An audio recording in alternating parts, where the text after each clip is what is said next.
I mean, this came out a couple of days ago as well about Kamala Harris basically denying responsibility for what happened in some respect, blaming Biden for not stepping aside. Well, I don't think he was given the option to step aside. He was forced aside by shadow power brokers. And she thinks it's recklessness. So it's like, well, wait a second. What position have you got to say anything about that?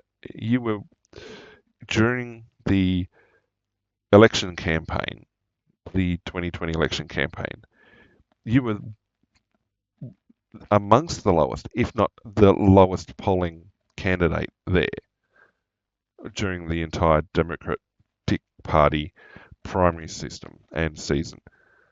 And yet you were parachuted into the vice presidential role and as Biden's running mate.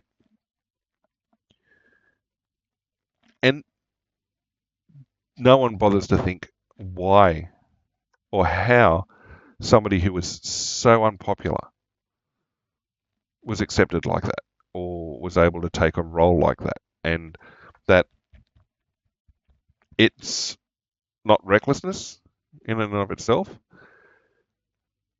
And, well, I know people on the center right, and the right side of the political spectrum certainly questioned how it was that such a low performing primary candidate was able to help carry Biden across the line in the general.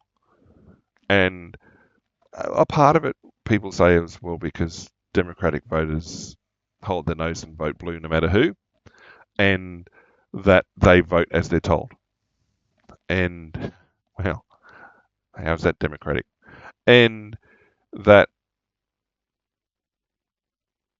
it contributed to the smell of potential irregularities during the elections because,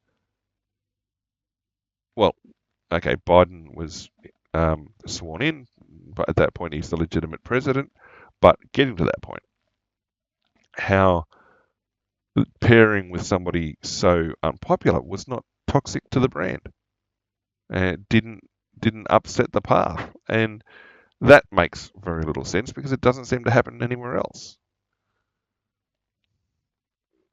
I mean, I guess the attempt in 2016 was there were allegations that Clinton preferred Trump as the candidate on the other side because he was seen as an easy beat because he was not a career politician. So therefore, his political stance and everything else were going to be unknowns. Wavering voters weren't going to go for him. It was going to be a shoe-in. Well, the only shoe-in was the one she left on the footpath near the 9/11 memorial. Uh, but anyway, uh, go look that up.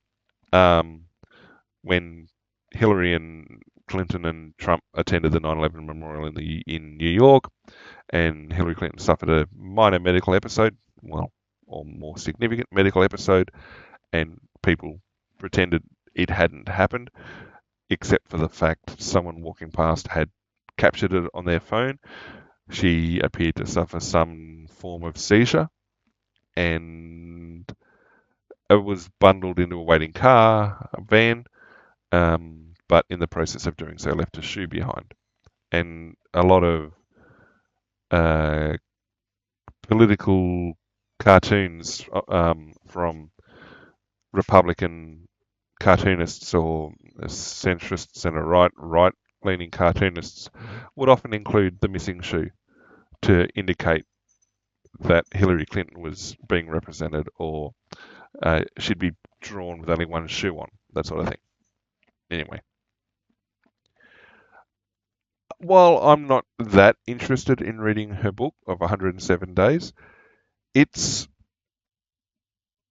it will be interesting to see because certainly during the election there were claims that her actual role as a prosecutor and AG she very rarely set foot in the courtroom. She very rarely was engaged in any sort of legal argument, and was almost an administrator. But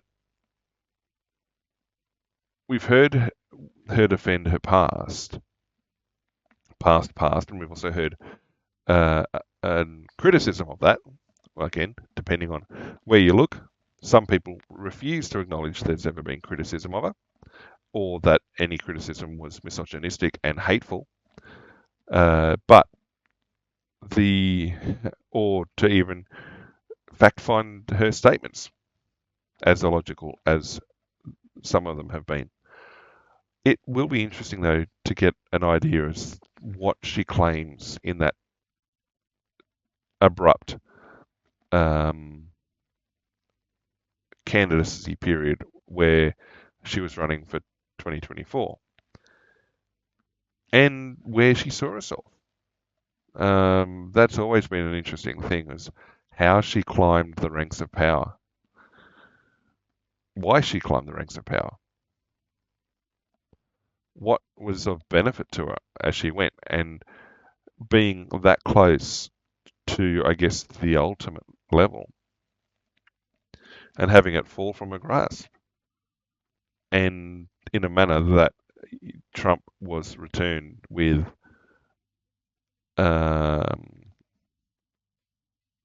well, I call it a plurality, with such overwhelming support.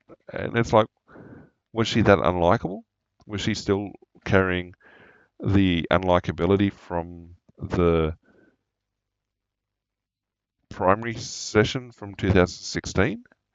Like, how had she stood out as VP? And how was that going to carry across?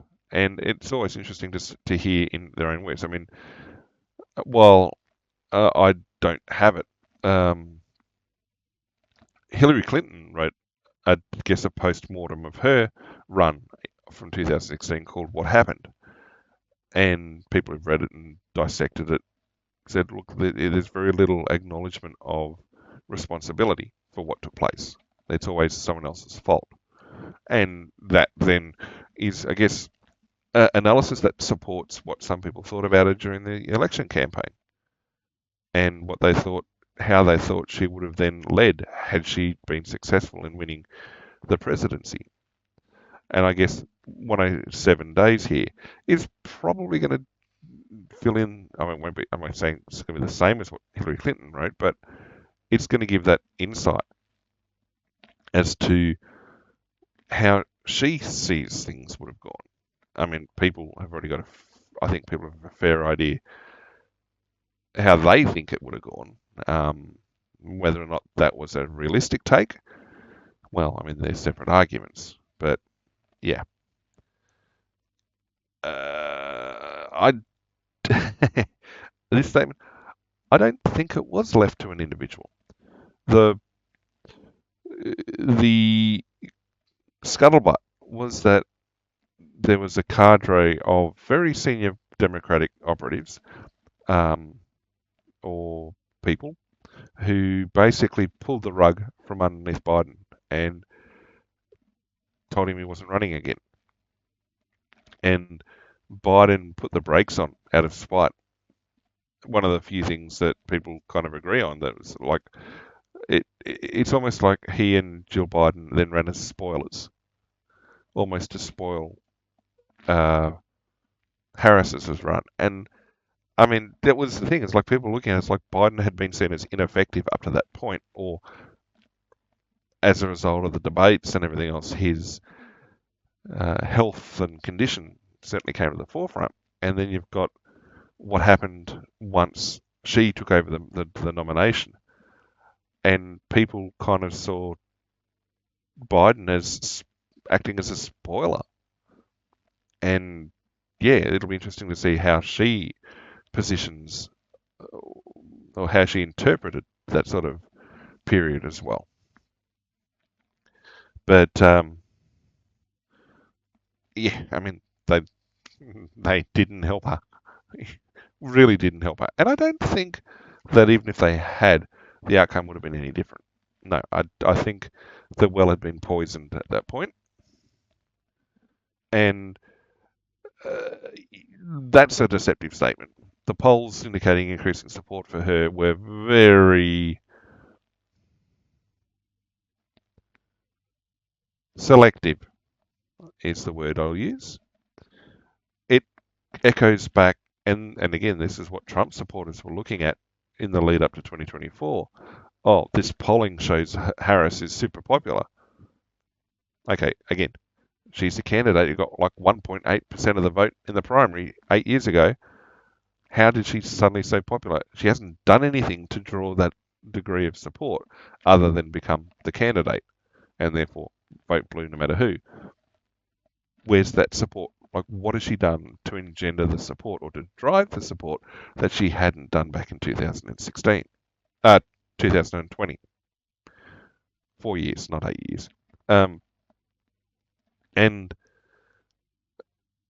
people then looked at and pointed to what happened with the polling in 2016, how incredibly wrong the polls had been back then, and that there was very little indication that they'd changed their methodology or ideology since. And so most Trump supporters just like, yep, polls are misleading. You can safely ignore them because they don't reflect what's going to happen at the actual polling booth. And then people say, well, it worked in 2020. And then they say, right, it's an aberration. Yet another reason there's an aberration about the election in 2020. It's, well, everybody has an answer for everything, somewhat.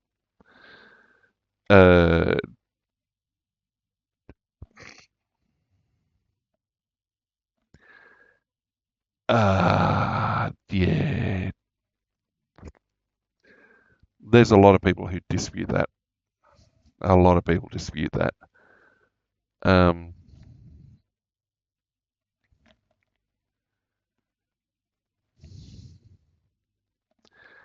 it's yeah.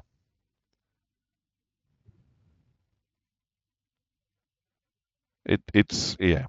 I don't think she has the support she thinks she had, and I don't think she had the support she thought she had either.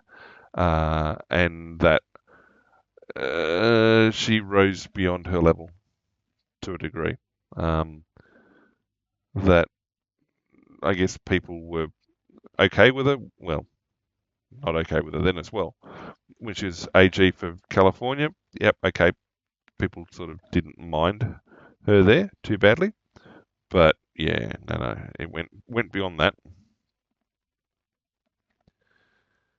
and um, me. Biden's talking about not running again, and she's complaining about when she got mentioned. Well, that says something about somebody's character.